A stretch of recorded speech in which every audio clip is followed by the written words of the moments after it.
Day in the life of a Tahitian dance instructor. Today's my first practice back in the new year, and I am so excited to see my girls and just be back at the studio.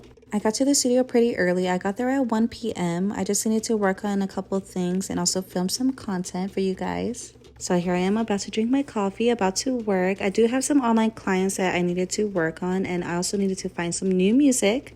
And now is my favorite time, content creating and talking to you guys from the camera. So this video in particular is different ways to tie your pareo, and I'm so excited to share with you guys. Now it is time for me to actually dance and practice. I feel like I instruct the best whenever I do have a dance session to myself before. It just eases my mind and gets me ready to pour into these girls. So now it is 7 p.m. and I am teaching my Vahine class. Today's focus was mainly just working on our stamina and conditioning.